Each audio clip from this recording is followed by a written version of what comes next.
കഴിഞ്ഞ 6 വർഷമായിട്ട് ഡ്രഗ്സിനെതിരെ പോരാടിക്കൊണ്ടിരിക്കുന്ന ഒരു വ്യക്തിയാണ് ഞാൻ. നിങ്ങളെല്ലാവരും പലപ്പോഴും മീഡിയകളിൽ കേട്ടുകൊണ്ടിട്ടുണ്ടാവും അല്ലെങ്കിൽ കണ്ടിട്ടുണ്ടാവും. അതുപോലെ തന്നെ നമ്മൾ പലപ്പോഴും ഒരു മീഡിയയിലോ അല്ലെങ്കിൽ ഒരു സമൂഹത്തിലെ ഒരു ഭാഗങ്ങളിൽ ഏതെങ്കിലും ഒരു ജില്ലയിൽ ഒരു പ്രശ്നം വരുമ്പോൾ മാത്രമാണ് നമ്മൾ ഡ്രഗ്സിനെതിരെ പലപ്പോഴും സംസാരിക്കാറുള്ളത്. കാരണം ഒന്നല്ലെങ്കിൽ മീഡിയയിലൊരു ഇഷ്യൂ വരുന്നത് നിങ്ങൾ കാണുന്ന സമയത്താവും, അതല്ലെങ്കിൽ മറ്റൊരു എന്തെങ്കിലും ഒരു ഇഷ്യൂ അല്ലെങ്കിൽ നമ്മുടെ രക്തബന്ധങ്ങൾക്ക് എന്തെങ്കിലും സംഭവിക്കുന്ന സമയത്ത് മാത്രമാണ് പലപ്പോഴും നമ്മൾ എന്ത് ചെയ്യുള്ളൂ ഇതിനെതിരെ ശബ്ദിക്കാൻ തുടങ്ങാറുള്ളൂ.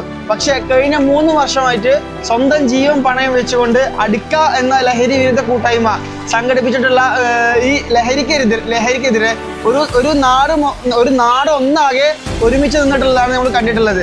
ആ അടുക്ക ലഹരി വിരുദ്ധ കൂട്ടായ്മയുടെ പ്രസിഡന്റാണ് ഇപ്പൊ എൻ്റെ അടുത്തുള്ളത്. കഴിഞ്ഞ 3 വർഷമായിട്ട് ആ പ്രസിഡന്റിന് നേരെ അല്ലെങ്കിൽ ഈ വ്യക്തിക്ക് നേരെ പല രീതിയിലുള്ള ആക്രമണം അല്ലെങ്കിൽ ഈ പറയുന്ന ലഹരി മാഫിയയുടെ അടുത്തുനിന്ന് വന്നിട്ടുണ്ട്.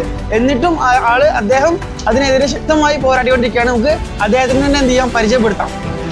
ഞാൻ അബ്ദുള്ള BMP, കാസർഗോഡ് ജില്ലയിലെ മങ്ങൽപ്പാടി പഞ്ചായത്തിൽപ്പെട്ട അടുക്ക എന്ന സ്ഥലത്ത് ഈ ലഹരി അധികരിച്ചു വന്ന ഒരു ചുറ്റുപാടിൽ ലഹരി വിരുദ്ധ കൂട്ടായ്മ അടുക്ക എന്ന് പറയുന്ന ഒരു സംരംഭം ഞങ്ങൾ തുടക്കം കുറിച്ചു. 3 വർഷത്തോളമായി ഒരുപാട് പ്രയാസങ്ങളും പ്രതിസന്ധികളും ഞങ്ങൾക്ക് നേരിടേണ്ടി വന്നു. ഈ വിനീതനായ എൻ്റെ പേരിൽ, ഞാൻ അടക്കമുള്ളവരുടെ പേരിൽ ഒരുപാട് കേസുകളുണ്ട്. എൻ്റെ പേരിൽ 3 കേസുകളാണ് പോലീസ് ചാർത്തപ്പെട്ടത്. കാരണം അതൊക്കെ വെറും കള്ളക്കേസാണ്. ഞങ്ങൾ ഇതിൻ്റെ നേരെ പ്രതികരിച്ചത് കൊണ്ട് മാത്രമാണ്. ഇന്ന് ഞങ്ങൾക്ക് ഒരുപാട് സന്തോഷമുള്ള ഒരു ചുറ്റുപാടാണ്. ഒരു 90% ഞങ്ങളുടെ നാട്ടിൽ നിന്ന് ഇത് തുടച്ചു നീക്കപ്പെട്ടു എന്നുള്ളതാണ് ഏറ്റവും വലിയ ഒരു സന്തോഷം.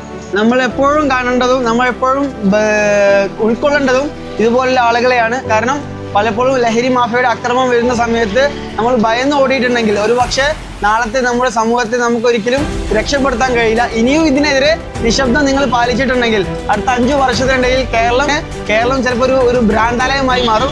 അതിനൊരിക്കലും വിട്ടുകൊടുക്കരുത്. ലഹരി മാഫിയക്ക് ഒരു കാരണം വെച്ചാലും ലഹരി മാഫിയക്ക് ഈ കേരളത്തിലെ നമ്മൾ വിട്ടുകൊടുക്കരുത്. നമ്മൾ ഓരോ ജനങ്ങളും ഓരോ ആളുകളും ഇതിനെതിരെ ശക്തമായി തന്നെ ഇദ്ദേഹത്തിൻ്റെ പോലെ അല്ലെങ്കിൽ ഈ കൂട്ടായ്മയുടെ പോലെ തന്നെ ഇതിനെതിരെ ശക്തമായി തന്നെ നമ്മൾ പ്രതികരിക്കണം. ഒറ്റക്കെട്ടായി ഇതിനെതിരെ മുന്നോട്ട് പോകണം.